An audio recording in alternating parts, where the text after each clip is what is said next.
حاضر ہے۔ امریکہ اور ایران کے بیچ میں مذاکرات نامکمل رہ گئے ہیں، یہ ناکام نہیں ہوئے۔ یہ جو بتایا جا رہا ہے کہ مذاکرات ناکام ہو گئے ہیں، اس کی ناکامی کے اشارے نہیں مل رہے، یہ اشارے ضرور مل رہے ہیں کہ یہ مذاکرات پھر سے شروع ہو سکتے ہیں۔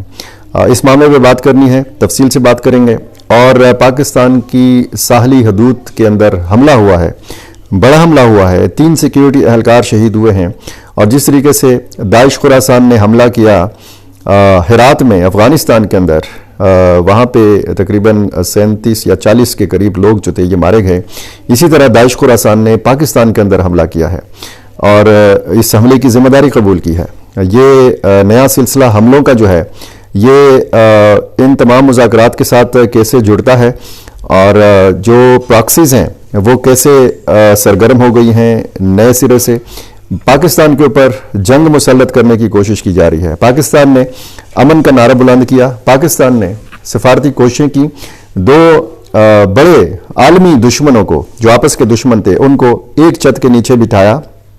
اور اب امکانات مزید ایسے ہیں کیونکہ جب سے یہ مذاکرات کا سلسلہ ٹوٹا ہے،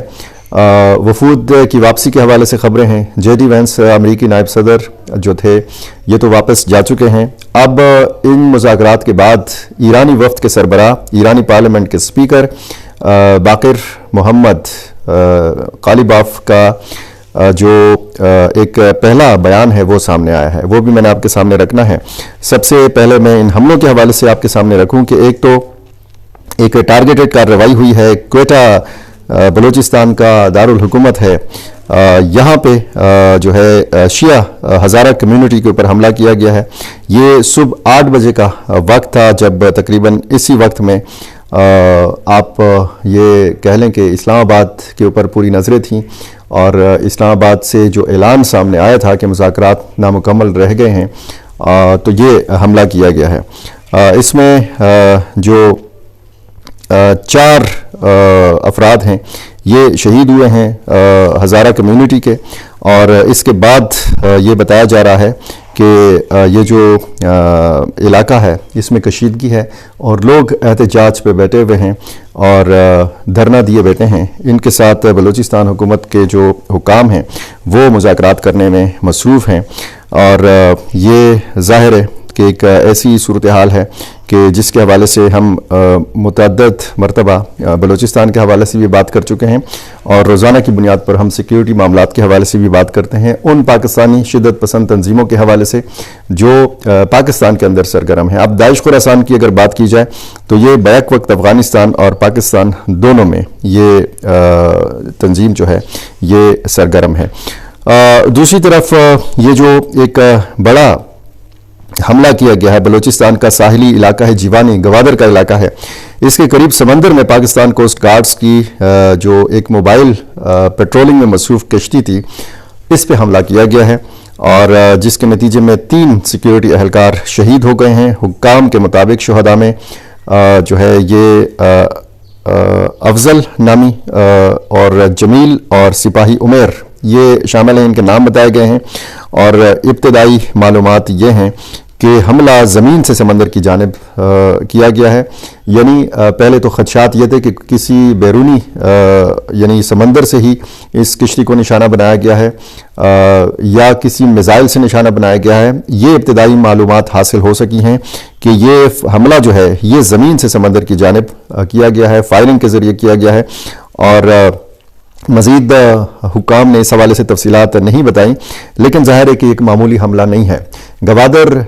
پورٹ کی جو اہمیت میں اضافہ ہوا ہے، خصوصاً آبنائے ہرمز کے حوالے سے جب ہم بات کرتے ہیں، اور اس کی بندش کے حوالے سے، اس پر پابندیوں کے حوالے سے، ایران کے اس پہ مکمل کنٹرول کے حوالے سے،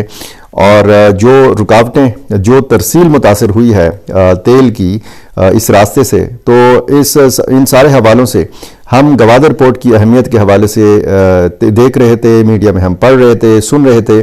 کہ گوادر پورٹ کی اہمیت جو ہے مستقبل میں مزید اس میں اضافہ ہو سکتا ہے۔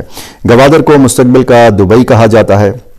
اور ظاہر ہے کہ ایک بہت بڑا منصوبہ ہے پاکستان اور چین کے مابین جو سی پیک منصوبہ ہے، اس کا ایک بڑا حصہ جو ہے گوادر پورٹ کے اوپر مشتمل ہے، اور یہاں پہ آپ اندازہ لگا سکتے ہیں کہ دشمن طاق میں بیٹھا ہوا ہے، دشمن کو موقع چاہیے۔ اب زمین کے اندر یعنی بلوچستان کے اندر آپ دیکھیں مختلف شہروں میں حملے ہوتے رہے ہیں، لیکن جب انٹرنیشنل میڈیا کی نظریں گوادر پورٹ کے اوپر پڑیں تو یہاں پہ دشمن نے یہاں پہ وار کیا، اور جو کوسٹ گارڈ کی کشتی تھی اس کو نشانہ بنایا۔ یہ انتہائی سنگین نوعیت کا واقعہ ہے، اور ظاہر ہے کہ اس میں یہ بھی دیکھا جائے گا کہ جو ہماری ساحلی حدود ہیں، جو بلوچستان کی ساحلی حدود ہیں یا ساحلی جو علاقے ہیں، ان کی حفاظت کے لیے مزید اقدامات کرنے کی ضرورت ہوگی، کیونکہ اب اس طرف بھی نظر رہے گی، کیونکہ ایک تو بلوچستان کا وہ علاقہ ہے جو افغانستان کے ساتھ متصل ہے، جس کی باؤنڈریز جو ہیں، جس کی سرحد افغانستان کے ساتھ لگتی ہے، تو اب اگر سمندر کی طرف آپ دیکھیں تو پھر یہاں پر بھی لوگ سرگرم ہو گئے، اور اگر یہ فائرنگ زمین سے ہوئی ہے اور اس کشتی کو نشانہ بنایا گیا ہے تو اس کا یہی مطلب ہے کہ یہ وہی لوگ ہیں جو بلوچستان کے اندر عدم استحکام پیدا کرنے کی کوشش کرتے ہیں، اور ان کی توجہ اب ساحلی علاقوں کی طرف ہے، اور یہاں پہ کوسٹ گارڈز کی کشتیاں ہیں، تو اس حوالے سے مزید سیکیورٹی جو ہے وہ سخت کیے جانے کا امکان ہے۔ آتے ہیں ان مذاکرات کے حوالے سے بات کریں گے، جس کے حوالے سے یہ کہا جاتا ہے کہ جنگ کے کالے بادل ایک بار پھر منڈلا رہے ہیں، لیکن جو امریکی نائب صدر جے ڈی وینس نے اپنی میڈیا کے ساتھ گفتگو میں بتایا، انہوں نے کہا کہ ہم کسی معاہدے پر نہیں پہنچ سکے۔ انہوں نے مذاکرات کی ناکامی یا کسی معاہدے کی ناکامی کے حوالے سے کوئی بات نہیں کی، کوئی تذکرہ نہیں کیا۔ اچھی بات یہ ہے، اچھے مثبت اشارے یہ مل رہے ہیں کہ جو سیز فائر پاکستان کی درخواست پہ کیا گیا تھا، عارضی سیز فائر 2 ہفتوں کے لیے، اس کی کوئی وائلیشن ابھی تک سامنے نہیں آئی، اور اگر ایسی کوئی خلاف ورزی ہوتی ہے تو پھر ظاہر ہے کہ یہ خدشات بڑھ جائیں گے کہ سیز فائر بھی ٹوٹ جائے گا، اور سیز فائر کی جو مدت ہے اس تک پہنچنے سے پہلے ہی حملوں کا آغاز ہو سکتا ہے۔ جس طریقے سے امریکی صدر ڈونلڈ ٹرمپ نے بیان دیا تھا کہ اگر یہ معاہدہ ہوتا ہے یا اگر یہ معاہدہ نہیں ہوتا، ہم پہ کوئی فرق نہیں پڑتا، ہم ایران سے جنگ جیت چکے ہیں، لیکن دوسری طرف یہ کہا جا رہا ہے اور یہ سوال اٹھایا جا رہا ہے کہ وہ کون سے نکات تھے کہ جن کے حوالے سے ڈیڈ لاک پیدا ہوا، وہ کون سی شرائط تھیں کہ جو امریکہ نے نہیں مانی، وہ کون سی شرائط تھیں جو ایران نے نہیں مانی، امریکہ کیوں خالی ہاتھ چلا گیا، کیا یہ پریشر ٹیکٹکس کا ہی جو ہے وہ حصہ تھا ان کی واپسی اور ان کا اس طرح چلے جانا۔ پاکستان نے درخواست کی، بار بار درخواست کی کہ اتوار کے دن بھی جو ہے موقع ملنا چاہیے مذاکرات کو۔ پاکستان نے آخری وقت تک یہاں پہ ان وفود کو روکنے کی کوشش کی، اور پھر ہم نے یہ دیکھا کہ اب طرح طرح کے تبصرے کیے جا رہے ہیں۔ اس میں اب بنیادی کردار اسرائیل کا بھی دیکھا جانا ہے کہ جس طریقے سے مذاکرات سے پہلے ایک شرط رکھی گئی تھی کہ لبنان میں جنگ بندی ہو، اسرائیل حملے روکے، وہ تو کم ہو گئے تھے، لیکن اسرائیل کے وزیراعظم بنجمن نیتن یاہو نے ایک بیان دیا تھا کہ اسرائیل کی جانب سے ایران کے اوپر حملے جاری رکھے جائیں گے۔ ان مذاکرات سے پہلے یہ سوال اٹھایا جاتا رہا کہ ایران اور امریکہ تو براہ راست ایک دوسرے سے مذاکرات کر لیں گے، ہو سکتا ہے معاہدہ بھی ہو جائے، لیکن اسرائیل کی گارنٹی کون دے گا؟ اب اگر معاہدہ نہیں ہو سکا، اگر مذاکرات نامکمل رہ گئے ہیں، تو پھر کیا یہ امکان ہے کہ دوبارہ سے یہ مذاکرات کا ٹوٹا ہوا سلسلہ جڑ سکتا ہے؟ بالکل جڑ سکتا ہے، اس کے امکانات موجود ہیں۔ پاکستان نے ایک بار پھر درخواست کی ہے دونوں فریقین سے کہ معاہدے کی خلاف ورزی نہ ہو، معاہدے پر جو سیز فائر کا معاہدہ ہے اس پر پوری طرح عمل درآمد ہو۔ دیکھنا اب یہ ہے کہ جو ایران کی قیادت ہے وہ آگے مستقبل کے لیے کیا پلان بناتی ہے، کس حکمت عملی کا اعلان کرتی ہے، اور پھر امریکی صدر ڈونلڈ ٹرمپ یا امریکی قیادت جو ہے اس کی طرف سے کیا فیصلہ سامنے آتا ہے۔ ایک پہلا رد عمل جو ہے ایرانی پارلیمنٹ کے سپیکر اور اس وفد کے سربراہ، ان کا اپنا پہلا باضابطہ بیان جو ہے انہوں نے ایکس کے اوپر جاری کیا ہے، اور اس پیغام میں انہوں نے مذاکرات کے آغاز سے قبل ہی اس بات پر انہوں نے زور دیا تھا، انہوں نے لکھا ہے کہ ہم نے اس بات پر زور دیا تھا کہ ہم نیک نیتی ارادہ رکھتے ہیں، لیکن گزشتہ 2 جنگوں کے تجربات کی روشنی میں ہمیں مخالف فریق پر بالکل بھروسہ نہیں ہے۔ ایرانی پارلیمنٹ کے اسپیکر محمد باقر قالیباف نے حالیہ مذاکرات اور ملک کی دفاع کے حوالے سے یہ اہم بیان جاری کیا ہے اور یہ بھی بتایا ہے کہ اس مرحلے میں فریق مخالف ایرانی وفد کا اعتماد حاصل کرنے میں ناکام رہا ہے۔ اس وفد کا نام انہوں نے مناب 168 رکھا ہے اور یہ وہ سکول کہ جہاں پہ امریکی یا اسرائیلی بمباری سے 168 سکول کے بچے اور بچیاں جو ہیں یہ شہید ہو گئے تھے۔ قالیباف نے کہا کہ امریکہ ہماری منطق اور اصولوں کو بخوبی سمجھ چکا ہے، اب یہ فیصلہ اسے کرنا ہے کہ وہ ہمارا اعتماد حاصل کرنے کے لیے کیا اقدامات کرتا ہے۔ انہوں نے واضح کیا کہ ایران مذاکرات کو سفارتی اختیار اور ایرانی قوم کے حقوق کے تحفظ کا ایک اہم ذریعہ سمجھتا ہے۔ ان کا مزید کہنا تھا کہ ایران اپنے 40 روزہ قومی دفاع کی کامیابیوں کو مستحکم کرنے کی کوششوں سے ایک لمحہ بھی دستبردار نہیں ہوگا۔ قالیباف نے ایرانی عوام کی جرأت کو سراہتے ہوئے کہا کہ 90 ملین نفوس پر مشتمل یہ متحد قوم رہبر معظم کی ہدایت پر لبیک کہتے ہوئے سڑکوں پر نکلی اور اپنے وفد کو دعاؤں کے ساتھ روانہ کیا۔ قالیباف نے اپنے بیان میں پاکستان کا شکریہ ادا کرتے ہوئے کہا کہ میں مذاکراتی عمل میں سہولت کاری فراہم کرنے پر اپنے دوست اور برادر ملک پاکستان کی کوششوں کا مشکور ہوں اور پاکستان کے عوام کے لیے نیک خواہشات کا اظہار کرتا ہوں۔ انہوں نے 21 گھنٹے طویل اور گھٹن مذاکرات میں شریک اپنے ساتھیوں کو شاباش دیتے ہوئے کہا کہ ان کی محنت رائے گاہ نہیں جائے گی۔ انہوں نے اپنے خطاب کا اختتام زندہ باد اور پائندہ باد ہمارا عزیز ایران کے نعرے پر کیا۔ یہ اب صورتحال جو ہے اس پہ ظاہر ہے کہ بات ہوگی، تبصرے ہوں گے اور ان نکات کے حوالے سے کہ جہاں پہ ڈیڈ لاک پیدا ہوا ہے۔ آبنائے ہرمز ہے اور ایران کا